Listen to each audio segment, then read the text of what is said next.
ഭരണപരാജയം മറച്ചുവെക്കാൻ സ്ഥാനാർത്ഥികളുടെ മഹിമ ചൂണ്ടിക്കാണിച്ച് വോട്ട് ചോദിക്കേണ്ട അവസ്ഥയിലേക്ക് ഇടതുമുന്നണി എത്തിയിരിക്കുന്നുവെന്ന് കെ മുരളീധരൻ പര്യടനത്തിനിടെ മാധ്യമങ്ങളോട് പ്രതികരിക്കുകയായിരുന്നു അദ്ദേഹം. കേരളത്തിലെ സർക്കാർ ആശുപത്രികളിൽ മരുന്നില്ലാത്ത സ്ഥിതിയാണ്. ആശുപത്രികൾ പാവങ്ങളുടെ മുന്നിൽ കൊട്ടിയടക്കപ്പെടുകയാണ്. ക്ഷേമ പെൻഷൻ പോലും കൊടുക്കുന്നില്ല. ഗുണഭോക്താക്കളുടെ 10-1 പോലും പെൻഷൻ കൊടുക്കാൻ കഴിഞ്ഞിട്ടില്ല. ഇലക്ഷൻ പ്രമാണിച്ച് ചില തട്ടിക്കൂട്ടലുകൾ മാത്രമാണ് നടക്കുന്നത്. നമ്മുടെ ആശുപത്രിയിൽ മരുന്നില്ല. സർക്കാർ ആശുപത്രികൾ പാവങ്ങളുടെ മുമ്പിൽ കൊട്ടിയടക്കപ്പെടുന്നു.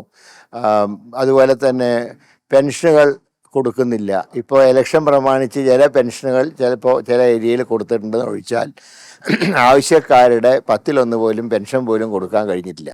കേന്ദ്രത്തിന്റെ അവഗണന ഉള്ള കോൺഗ്രസ് ഭരിക്കുന്ന സംസ്ഥാനങ്ങൾ വികസനത്തിൽ മുൻപന്തിയിലാണ്. എന്നാൽ കേരളത്തിൽ നടക്കുന്നത് ധൂർത്ത് ഭരണമാണ്. അതാണ് വികസന പദ്ധതികളൊന്നും നടക്കാത്തത്. കേന്ദ്രത്തിന്റെയും കേരളത്തിന്റെയും ദുർഭരണത്തിനെതിരായ വിധിയെഴുത്താകും ഈ തെരഞ്ഞെടുപ്പെന്ന് മുരളീധരൻ വ്യക്തമാക്കി.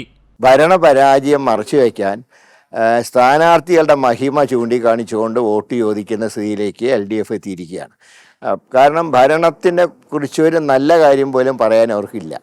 എല്ലാത്തിനും കേന്ദ്രത്തിനെ കുറ്റപ്പെടുത്തുക. കേന്ദ്രം ചെയ്യുന്നത് 100% തെറ്റ് തന്നെയാണ്. പക്ഷേ കോൺഗ്രസ് ഭരിക്കുന്ന സംസ്ഥാനങ്ങളിലും ഇതേ അവസ്ഥയുണ്ട്. പക്ഷേ അതിൻ്റെ പേരിൽ അവിടെയൊന്നും വികസനം മുടങ്ങിയിട്ടില്ല. തെലങ്കാനയിൽ മുടങ്ങുന്നില്ല, കർണാടകത്തിൽ മുടങ്ങുന്നില്ല, തമിഴ്നാട്ടിൽ പോലും വികസനം മുടങ്ങുന്നില്ല. പക്ഷേ ഇവിടെ മാത്രം എന്താ ഉണ്ടാ? ഇവിടെ ധൂർത്താണ്. കേന്ദ്രത്തിൻ്റെ അവഗണന പോലെ തന്നെ ധൂർത്ത സംസ്ഥാനത്തിൻ്റെ ഒരു ഏർപ്പാടായി മാറിയിരിക്കുകയാണ്. CAA വിഷയത്തിൽ മുഖ്യമന്ത്രിയോട് ചോദിക്കാനുള്ളത്, എന്തിനാണ് 860 കേസുകൾ രജിസ്റ്റർ ചെയ്തത്? 2 മുന്നണികൾക്കും CAA നടപ്പിലാക്കരുത് എന്ന നിലപാടാണ്. പിന്നെ എന്തിന് കേസെടുത്തു? 200 കേസുകളോളം ഇനിയും പിൻവലിക്കാൻ കിടക്കുകയാണ്. ഇവിടെ അടിസ്ഥാന ചോദ്യം എന്തിന് കേസ് രജിസ്റ്റർ ചെയ്തു എന്നതാണ്. കേന്ദ്രത്തിനൊപ്പം സഞ്ചരിക്കുകയും എന്നാൽ ന്യൂനപക്ഷത്തിന്റെ സംരക്ഷകരെന്ന് ഭാവിക്കുകയും ചെയ്യുന്ന പിണറായിയുടെ തനിസ്വരൂപം ഇത്തവണ ജനങ്ങൾ പൊളിച്ചെഴുതും. എന്തിനാണ് ഈ 862 കേസ് രജിസ്റ്റർ ചെയ്തെന്തിനാണ്? 2 മുന്നണികൾക്ക് ഇക്കാര്യത്തിൽ ഒരേ അഭിപ്രായമാണ്. ഈ നിയമം നടപ്പാക്കരുതെന്നുള്ള നയമാണ്. ഇവിടെ അടിസ്ഥാന ചോദ്യം എന്തിന് കേസ് രജിസ്റ്റർ ചെയ്തു?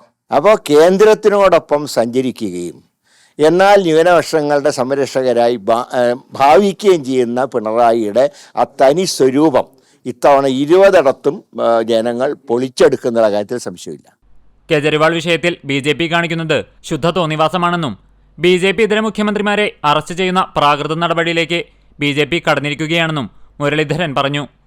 മുഖ്യമന്ത്രി സ്ഥാനം രാജിവെക്കാതെ ജയിലിൽ കിടന്നു പോരാടാനുള്ള തീരുമാനത്തെ ഇന്ത്യ സഖ്യം സ്വാഗതം ചെയ്തിട്ടുണ്ടെന്നും മുരളീധരൻ കൂട്ടിച്ചേർത്തു. CCTV news Kecheri.